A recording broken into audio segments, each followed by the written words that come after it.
आज हम पढ़ने वाले हैं वैल्यूएशन ऑफ गुडविल चैप्टर के अंदर एवरेज प्रॉफिट मेथड। थोड़ा सा रिकॉल करा दूं मैं आपको कि वैल्यूएशन ऑफ गुडविल में हमने देखा था, लास्ट वीडियो में हमने लेक्चर में देखा था कि there are 3 method for valuation of goodwill. Number 1 is average profit method, number 2 is super profit method, number 3 is capitalization method. Average profit method के अंदर भी हमने देखा था simple average and weighted average, जो कि हम धीरे धीरे ग्रेजुअली डिस्कस करने वाले थे। तो यहाँ पर हम एक question simple average profit method का क्वेश्चन हमने लिया है। ईयर हमने लिया 1, 2, 3, 4। प्रॉफिट हमने लिया है 2 lakh rupees, 160, 140 and 3 lakh rupees. फिर हमने यहाँ पर सेकेंड ईयर में वो कहते हैं कि there is an abnormal loss, और फोर्थ ईयर में वो लिखते हैं क्वेश्चन में कि there is an abnormal gain. तो देखो गुडविल, और फिर नीचे लिखते हैं calculate goodwill if goodwill is 3 years पर इक्वल टू 3 ईयर्स परचेज, ऐसा लिखा है। In that case first we need to calculate the average profit, normalize. ध्यान से सुनना मेरी वर्ड को, हमेशा हमें, आप देखो सिंपल सी बात है, आप जो गुडविल निकालने जाएंगे वो नॉर्मल सिचुएशन के लिए निकालने जाएंगे, नॉर्मल प्रॉफिट के लिए या एबनॉर्मल प्रॉफिट के लिए।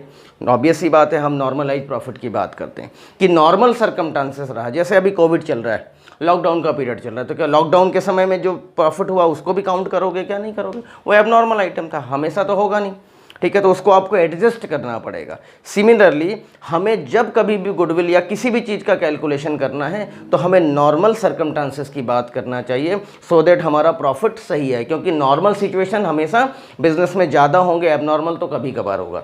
That's why we need to adjust all those abnormal items. In second year there is an abnormal loss जो कि 20,000 रुपीज़ का है। In fourth year there is also abnormal gain which is rupees also 20,000। मैंने जानबूझ करके figure same लिया है so that हमारे प्रॉफिट पे इम्पैक्ट नहीं है, राउंड में आ जाए, ठीक है। देखिए, तो हमने एवरेज प्रॉफिट निकाला। आप यहाँ चाहें तो लिख सकते हैं calculation of normal average profit. 2 lakh rupees first year, second year में 1,60,000, थर्ड ईयर में हमने 1,40,000 लिया है, फोर्थ ईयर में there is 3 lakh rupees. Second year में हमारा जब कभी भी एबनॉर्मल गेन होगा, ध्यान से देखिएगा आप, तो एबनॉर्मल गेन की वजह से हमारा प्रॉफिट बेवजह इंक्रीज हो गया है, जो कि नॉर्मल सर्कमस्टांसेस होते तो वो प्रॉफिट नहीं बढ़ता।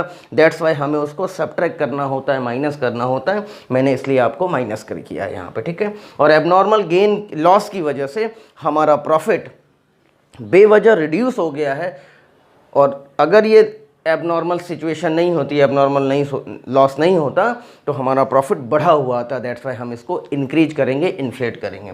तो हमने प्रॉफिट को एडजस्ट कर लिया, एबनॉर्मल लॉस की वजह से हमने प्रॉफिट बढ़ा लिया है। फोर्थ ईयर में एबनॉर्मल गेन है तो हमने माइनस कर लिया है, सो दैट अब हमारा एडजस्टेड प्रॉफिट आ गया 2 लाख रुपीज़, 180,000, 140 एंड 2,80,000। टोटल लगाएंगे तो 6 lakh, 6 lakh divide by 8 lakh divide by 4 करेंगे तो 2 लाख रुपीज़ आ गया average profit, normalise average profit. इस नॉर्मलाइज एवरेज प्रॉफिट को कहते हैं कि ये नॉर्मलाइज एवरेज प्रॉफिट, मान लीजिए कि अगले 3 साल तक कम से कम हम गेन करते रहेंगे, सो दैट हमारे फर्म की गुडविल की वैल्यू कितनी हो गई? 6 लाख रुपीज़ हो गई, ठीक है बेटा। तो अब आप ध्यान रखें कि आपको निकालना कैसे, हमेशा हमें नॉर्मल प्रॉफिट की बात करना है। अगर आपको हमारे कंटेंट में कुछ फ़ायदा होता है, आपको अच्छा लगता है, तो आप वीडियो को सब्सक्राइब करें, लाइक करें, और कमेंट में अगर आपको कुछ कमेंट करना है तो आप कमेंट करें। हम कोशिश करेंगे उसके टाइम टू टाइम उसको रिप्लाई करते रहें। और कुछ नए वीडियो अगर आप देखना चाहते हैं तो आप उस नए वीडियो की भी डिमांड कर सकते हैं, सो दैट हम उस पर्टिकुलर टॉपिक पे आपके लिए वीडियो बना करके दें, ठीक है। Thank you, thanks a lot.